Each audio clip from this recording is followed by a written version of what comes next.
जब ये प्रॉब्लम होती है तो ब्रेथलेसनेस बहुत ज्यादा आ जाती है, सांस पूरी ली नहीं जाती है, जिसकी वजह से लोग हांफने लगते हैं। आज मैं कुछ ऐसे घरेलू आपको रेमेडी बताने वाली हूँ जिससे ब्रोंकाइटिस का अटैक आपको कितना भी फास्ट आता है, पसलियां कितनी भी चलती हैं, और ये बच्चे से लेकर बुजुर्ग तक किसी को भी अगर ब्रोंकाइटिस, अस्थमा या दमा की प्रॉब्लम है तो इस इलाज से आप पूरी तरीके से अपने आप को ठीक कर पाएंगे। तो चलिए जल्दी से वीडियो स्टार्ट कर लेते हैं। हेलो, सलाम, नमस्ते, सत श्री अकाल, केम छो। मैं हूं पुनीता झा, आपकी होस्ट और दोस्त, और आप देख रहे हैं आपका अपना YouTube channel holistic health with Punita, जहां पे मैं आपको घरेलू इलाज से बड़ी बड़ी बीमारियों को ठीक कैसे कर सकते हैं उसके बारे में इन्फॉर्मेशन शेयर करती हूँ।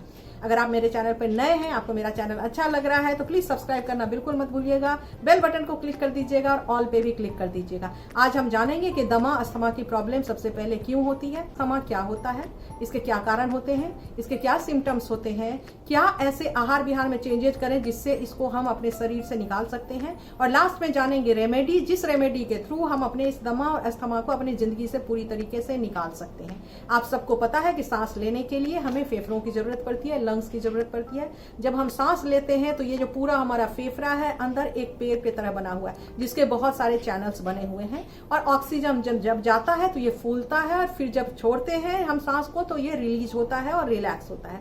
इस तरह से जो है इसका फंक्शन चलता है।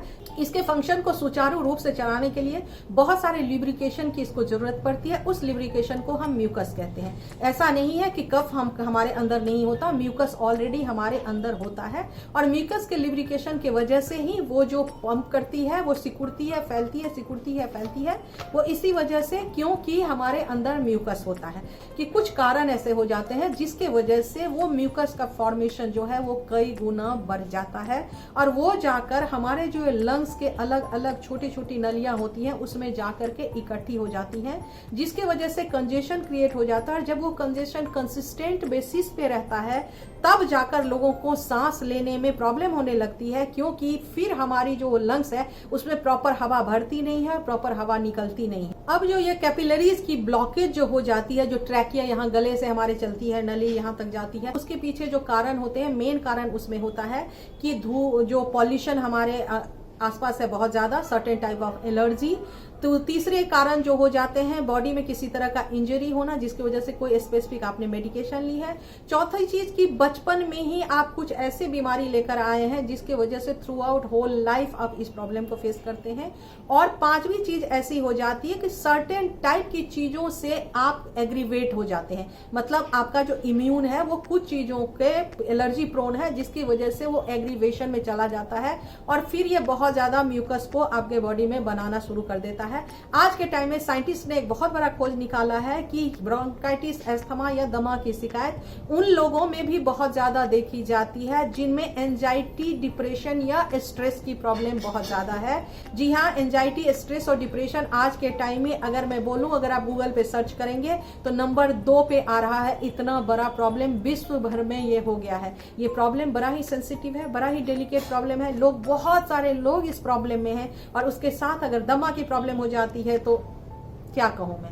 लेकिन चिंता बिल्कुल मत कीजिए, कुछ चीजों को अगर आप चेंज करेंगे तो इस प्रॉब्लम को भी अपने शरीर से पूरी तरीके से निकाल पाएंगे, और अपने चेस्ट को, अपने लंग्स को फुल्ली हेल्दी एंड फिट बना पाएंगे। अब अगर सिम्टम्स की बात करूं तो सिम्टम्स क्या होता है, मोस्टली लोगों को पता है कि इसके सिम्टम्स क्या होते हैं। छाती में पेन होता है, रात को सोने में तकलीफ होती है, रात को ये प्रॉब्लम बहुत ज्यादा बढ़ जाती है, नींद बिल्कुल नहीं आती है, पूरे बॉडी में, कंधे में, छाती में बहुत ही ज्यादा दर्द की शिकायत हो जाती है। जब ये प्रॉब्लम होती है तो ब्रेथलेसनेस बहुत ज्यादा आ जाती है, सांस पूरी ली नहीं जाती है, जिसकी वजह से लोग हांफने लगते हैं। और अगर बच्चों में प्रॉब्लम हो जाती है तो उनकी छाती चढ़ना जो कहते हैं, वो आप देखेंगे कि छाती उनके इस तरह से जंप करने लगते हैं। ये एक बड़ा ही क्रिटिकल प्रॉब्लम हो जाती है जिसमें पेरेंट्स ऑब्वियसली घबरा जाते हैं। ऐसे टाइम में निबलाइजर ऑब्वियसली काम आता है, लेकिन कई बार निबलाइजर भी प्रॉपर काम नहीं आ पाता है। ऐसे टाइम में लोगों को पंप से काम चलाना पड़ता है। पंप से आप टेम्पररी रिलीफ तो कर सकते हैं, लेकिन पंप के जब आप आदी हो जाते हैं तो पूरी जिंदगी यह अस्थमा आपकी जिंदगी से जाती नहीं है। अब जो चेंजेस करने की आपको जरूरत है, ध्यान रखिए कि आपके बॉडी में आपके इम्यूनिटी को इंक्रीज करने के लिए जो भी आप बेस्ट पॉसिबल चीज कर सकते हैं वो जरूर कीजिएगा। मैं जरूर आपको सजेस्ट करूंगी कि अपने डाइट में ग्रीन जूस को आप ऐड कर लीजिए, लगातार 12 महीने तक कम से कम पीजिएगा। 1 से 2 खीरा लीजिए, 4 आंवला लीजिए, इतना बड़ा टुकड़ा 1 अदरक का लीजिए, और आप जो है 1 मुट्ठी पुदीने का पत्ता, धनिया का पत्ता, पालक का पत्ता, कोई भी ग्रीन चीज जो आपके पास अवेलेबल है वो डालिए, उसको पीसिए। सुबह सुबह उठकर खाली पेट डायरेक्ट नॉर्मल वाटर में बनाइएगा प्लीज। फ्रिज का पानी बिल्कुल बंद कर दीजिए, कोक वगैरह जो होती है वो बिल्कुल बंद कर दीजिए। उसके जगह पे फ्रेश फ्रूट का जूस या वेजिटेबल का जूस लगातार आप लेना शुरू कर दीजिए। दूसरी चेंजेस जो आपको करनी है वो आपको प्राणायाम करना है। प्राणायाम में अनुलोम विलोम, कपालभाति और भ्रामरी। शाम को टाइम में आधे घंटे की वॉक कंपलसरी कर लीजिए, क्योंकि वॉक करने से जब आपके बॉडी का जो चेस्ट का जो है वो मूवमेंट इंक्रीज होता है, हार्ट पंपिंग जब इंक्रीज करती है तो गर्माइश पहुंचती है। गर्माइश की वजह से कफ जो है वो कम जमता है और कैपिलरी जो है वो हेल्दी भी होती है, क्योंकि उसके अंदर सांसें भरती हैं। उसके बाद एक आपको बता रही हूं मैं एक्यूप्रेशर पॉइंट, जिसको कि आपको लगातार और बार बार करना है। वो एक्यूप्रेशर पॉइंट है, ये आपका थंब अंगूठा ले लीजिए। इस अंगूठे को आपको डालना है यहाँ पे 2 हड्डियां होती हैं, आप देख रहे हैं ये 2 हड्डियां हैं। आपने इन 2 हड्डियों के जस्ट नीचे इस अंगूठे को रखना है और इसको दबाना है 10-10, 20-20 बार सुबह और शाम को दबाइए। अगर ज्यादा हो तो कोई क्रीम या ऑयल लगा लीजिए। अब हम आ जाते हैं फटाफट रेमेडीज पे। पहली रेमेडीज में तो पहले रेमेडी के लिए हमें चाहिए एक प्याज। इस प्याज को हम छील कर अच्छे से साफ करके धो लेंगे। और हमें चाहिए एक टुकड़ा जिंजर का, अदरक का, और 12 से 15 पत्ते हमें फ्रेश तुलसी के चाहिए। इन तीनों चीज़ों को बहुत अच्छे तरीके से हम मिक्सी में पीस लेंगे, छान लेंगे और इसका जूस निकाल लेंगे। अब इसके गुनगुना पानी आधा ग्लास लेंगे। गुनगुना से थोड़ा ज़्यादा ही गर्म होना चाहिए। इसके अंदर 2 चम्मच ये जूस हम मिला देंगे और इसके अंदर में मिला देंगे 1 चम्मच शहद। और इनको मिक्स करने के बाद आपको नाश्ते के बाद इसको चाय के तरह गरम गरम ही पी लेना है। हर रोज़ कम से कम 30 से 45 दिनों तक आपको पीना है। अगर पूरी तरीके से अस्थमा को अपनी ज़िंदगी से आपको निकालना है तो ये करना होगा। दूसरे रेमेडी के लिए हमें चाहिए 1 संतरा, या आप एक कीनू ले सकते हो या आप माल्टा ले सकते हो। इसका ऊपर का छिलका हमें कद्दूकस कर लेना है और आधा ही चम्मच इसकी ज़रूरत है हमें, तो ऊपर का ही छिलका आना चाहिए, पल्प बिल्कुल नहीं आना चाहिए, ये ध्यान रखना है।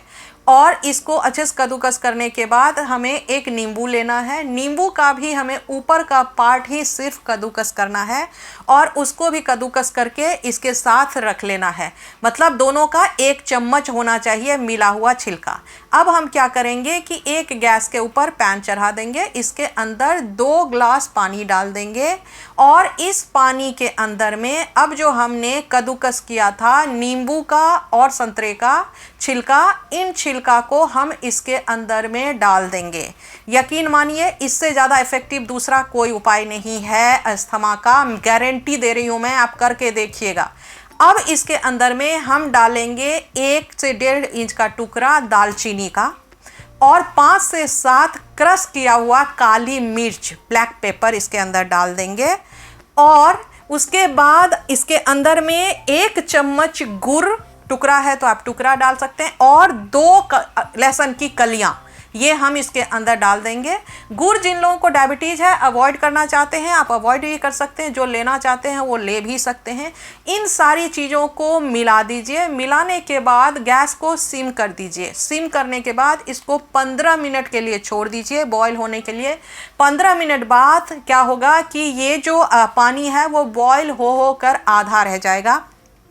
कहते हैं कि ब्रोंकाइटिस में इंटरनल इन्फ्लामेशन को कम करने का इससे ज़्यादा इफेक्टिव कुछ नहीं है। इसको आपको लेना कैसे है कि इसको छान लेना है और छानने के बाद गरम गरम ही चाय के तरह रात में खाना खाने के बाद आपको हर रोज़ लेना है। और अब आते हैं हम एक और इफेक्टिव रेमेडीज़ पे, जो कि रोज़ आपको रात में सोने से पहले करना है। चाहे तो 2 बार भी आप कर सकते हैं। 1 चम्मच आप अजवाइन ले लीजिए, 1 चम्मच आप हल्दी ले लीजिए, गरम तवे पे इसको डाल दीजिए, तौलिया से अपना सर ठीक से कवर कर लीजिए। जैसे हम लोग स्टीम लेने के लिए मुंह और नाक से स्टीम लेते हैं, वैसे ही आप इसको, इन धुआं को अपने सांसों में लीजिए इस तरह से। और अब एक छोटा सा रेमेडी बताने जा रही हूँ जिससे आपको अपने छाती की, गले की मसाज करनी है। रोजमेरी ऑयल ले लेना है, 1 से 2 ड्रॉप, कहीं भी ये रोजमेरी ऑयल मिलती है। इसके अंदर थोड़ा सा आपको जायफल, नटमैग जिसको कहते हैं वो मिलाइए। दोनों हाथों से इसको अच्छे से रब कर लीजिए और फिर गले, छाती में इसका जो है अच्छे से मसाज कर लीजिए। उम्मीद करती हूँ ये रेमेडीज आप जरूर करेंगे, उसके बाद मुझे फीडबैक में जरूर बताएंगे कि आपको कैसा फायदा हुआ और किस तरह से फायदा हुआ। इसी तरह के इंटरेस्टिंग और मजेदार वीडियो के लिए आप मुझे इंस्टाग्राम और फेसबुक पे भी फॉलो कर सकते हैं, होलिस्टिक हेल्थ विद पुनीता से। अगर अब तक आपने सब्सक्राइब नहीं किया तो सब्सक्राइब जरूर कर लीजिए। मिलते हैं अगले वीडियो में, तब तक हैप्पी रहिए, हेल्दी रहिए, मुस्कुराते रहिए, अपना और अपने परिवार का बहुत प्यार से देखभाल कीजिए। थैंक यू सो मच मुझे वॉच करने के लिए।